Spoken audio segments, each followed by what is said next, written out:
Aren't you a little tired with my constant anime and manga arc reviews for the past couple of days? Don't worry, ladies and gentlemen, we're going back to our regularly scheduled program of making fun of dumb people on the internet, and I think we have a couple of hot takes that we can make fun of for this year. So let's talk about these hot takes, shall we? Today's hot take is from VG247, from the same writer who made that really salty article when the Raimi suit from Spider-Man 4 got released as DLC. To this day, I still couldn't figure out if it's a legit controversy. He also made this segment on the article, talking about Rogue 2, and he talked about how the gamers' pits are boiling thanks to the addition of women in the game when they're not supposed to be there. You might notice that being salty is something that this writer does all the time, and in this brand new article that he recently published, it's no different whatsoever. Diversity is important because a video game is much more than its gameplay.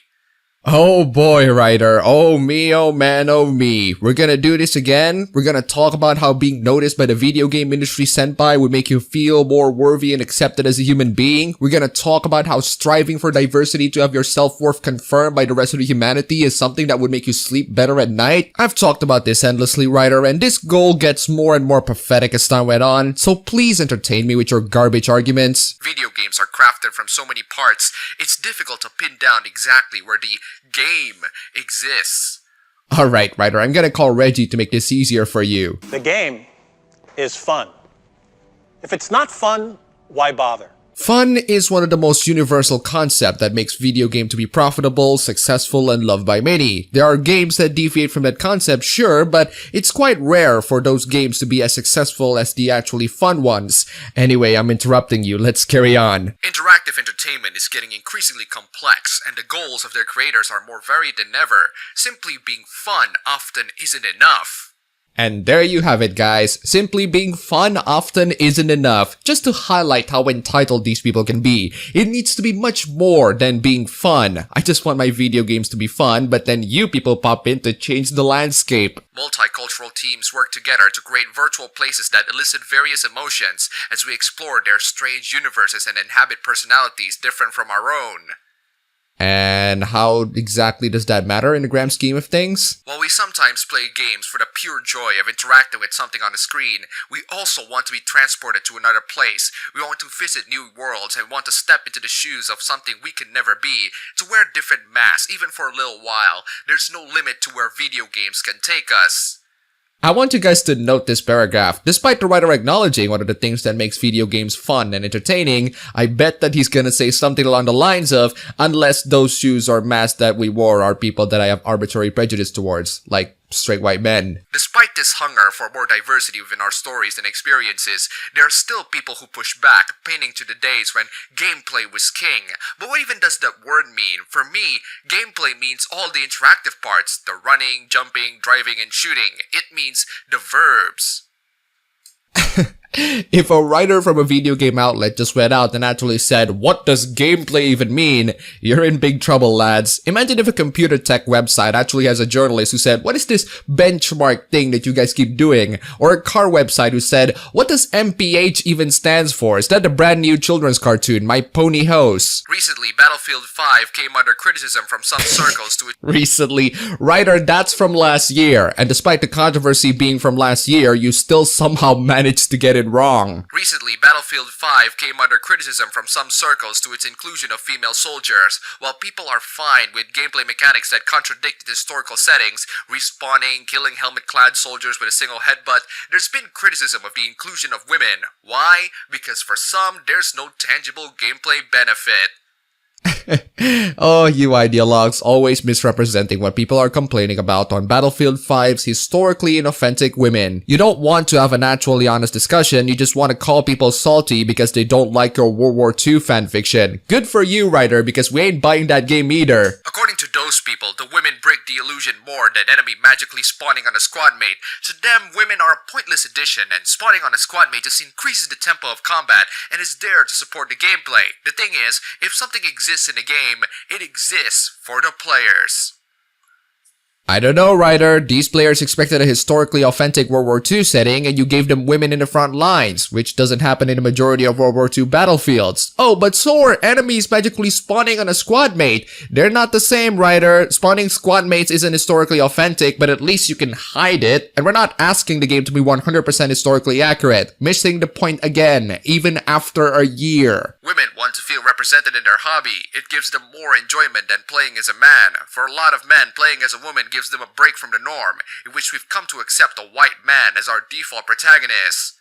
Okay, Ryder, let's throw this paragraph with your previous paragraph. Video games allow us to step into new shoes and wear different masks. That is, unless those masks are white men, in which case it should be changed to something that represents the player. Just a couple of paragraphs in and you're already defeated by your own. Good job, Ryder. And don't get me wrong, I am tired of playing as a guy either. I do want to play as a girl, but I'm not the sort of person who is so entitled I'm gonna beg towards game developers and publishers, hey, please let me play as a girl in this game, or else I'll call you sexist. And if I want to see women in a World War II setting, I play Valkyria Chronicles, thank you very much. Let's face it, game journalists, you and gamers like me are both pretty entitled. Except unlike you guys, we actually pay for these games. You on the other hand get these games for free. So even if game publishers and developers begin to cater to your ideologies, they're not gonna get the gamers' money, which is something that they really need if they want to survive in this industry. If you're gonna tell us that we're uneducated and we don't have to buy your game because we criticize it, you ain't gonna get our money, fam. Keep tumbling down on that rabbit hole of sales desperation. It's not just women either. You can count on one hand how many games feature an Arabic protagonist or a disabled hero. And why should we care about games that feature Arabic protagonists or a disabled hero? The protagonist of a video game doesn't tell us the quality of the game. It tells us jack squat. Developers are starting to recognize that the audience wants more diverse experiences, and they are reacting to this demand. If it improves the game for some and doesn't affect others because it shouldn't bother you, then it is a quality of life addition the same way gameplay mechanics and accessibility options are. No, it's freaking not. More gameplay mechanics and accessibility options are actually practical things. What's so practical about adding more diverse characters in a video game? And yes, it does bother us when the game developers prioritize more on gender and race in the protagonist rather than the actual gameplay. But unfortunately, you are too thick to figure that out, so I don't even want to explain that. And get a load of this, ladies and gentlemen, just to show you guys that this writer is a pretentious ideologue instead of an actual gamer, the writer said this. Interestingly, having women soldiers in Battlefield 5 is viewed by some as a story choice. In other words, they see it as inessential for the multiplayer gameplay, making it a good candidate for stripping out. Let's humor that viewpoint for a second and have a little thought experiment. And then the writer listed a bunch of things that are not essential to Battlefield 5. These are all the stuff that the writer thinks are just not really that important. But the women though, yes they are. They are important. The writer used this really dumb hypothetical argument to make a point that if we remove all of these things in a video game, the arenas will be gray box, there will be less variety, and it will be only basic 3D models going around polygon areas fighting with each other. And nobody wants this, of course, because it would lose its heart. Yes, writer, having textures, variety, voice acting, and music removed in a game that is supposed to represent an authentic World War II experience are exactly the same as having all the women removed. Brilliant argumentation there, writer. It completely highlights how messed up your priorities are. You see, a video game is more than a collection of systems. You don't need more than one type of tank in Battlefield 5, but choice is a good thing. You don't need to have flashy visual effects such as dust particles and debris with each explosion, but they help craft an illusion. Choice and flavor are as integral to the game as the verbs. And yet somehow the women in the front lines of a World War II game isn't breaking that illusion. What would Dishonored be without Dunwall, its hyper-real visual style, and the little stories dotted around? What would The Last of Us be without its characters? And what would Battlefield 5 be with a bunch of women in the front lines? A historically inauthentic game that not a lot of people buy. I noticed that you guys are always defending the women in the game and not defending the fact that this game failed so miserably last year. The only article that noted how the game sold poorly was this article, talking about how the hate towards Battlefield 5 proves that the hatred that creates World War II still exists even to this day. We barely entered 2019 and we're already reaching peak wokeness. This is another another article that tried to defend Battlefield 5 and one of the few that actually talked about how the game didn't sell very well and how the players and the community really hated it right after the game publishers openly told them that if they don't like it, they can just not buy the game. The author's answer to what's going on with all the rage is something that he personally cannot comprehend because the writer has little to no empathy. So he just said that it's hatred, and not just any other hatred, mind you. It's the kind of hatred that fueled so much of the atrocities of World War II. That's right, people. Consumers who complain about the game and choosing not to buy them are hating the game in the same manner that fueled the atrocities of World War II. 2019 is already looking like a pretty damn good year. These snippets of flavor are what makes games more than a toy. Story, characters, environment, music, visuals, choices, mechanics, strip out any part of it and it becomes a lesser experience.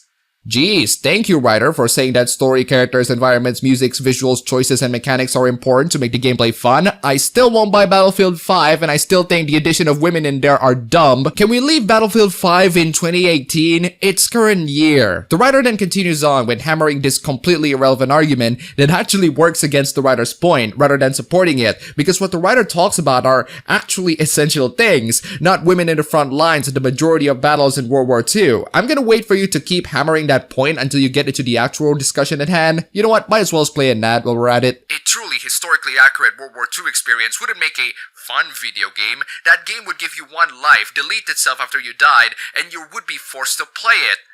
That's not what people are arguing, and you know it, writer. You know very well what they are arguing, but you chose to strawman their arguments because you got nothing. The game bombed, writer. The game failed last year, but sure, keep defending those fictional women. Modern video games are more than just a series of actions. Think back to the most recent games you've played, the ones that have stuck with you, and I bet many of them linger because they triggered some kind of emotional response. Yes? What's your point, writer? Imagine if you weren't you, and see how that emotional response could vary if you were transported into someone else's life. Surely God of War has more pull if you're playing from the perspective of a parent. You might be the only agent of change in many games, but you are not the protagonist of reality. What? What are you even trying to say here, writer? You're not the protagonist of reality? That's what I should have said to you when you're being so entitled of wanting to play as anything other than a white man. You're not the protagonist of reality, writer. But hey, that's actually a good title for the video. Thanks for that. I think what the writer's trying to say here is that video games have evolved into something more than just pixels and models. It has evolved into including characters and storylines that would represent the players globally. So why not shove all these representation in people's face, even if it doesn't make any sense within the game's setting? Let's shove this representation in people's face and say, hey, you guys should be able to play as someone else, just not white men.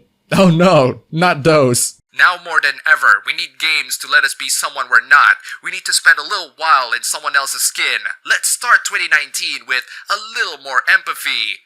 That is, unless if it is a white man, which in that case our empathy is thrown completely out the freaking window. What was that again about gamers piss boiling? So here you have an article trying to poorly justify the addition of a woman in a video game when they're not supposed to be there by giving red herring arguments and going on tangent towards completely irrelevant points. And all of that for the sake of making 2019 to have a little bit more empathy, guys. Writer, I don't take empathy lessons from someone who celebrated the fact that customers are angry towards a video game. I don't take empathy lessons from someone who take issues with playing as a white man simply because they're white and they're male. That's not empathy, writer. That is empathy the same way a slap to your face is a proper way to greet you in public.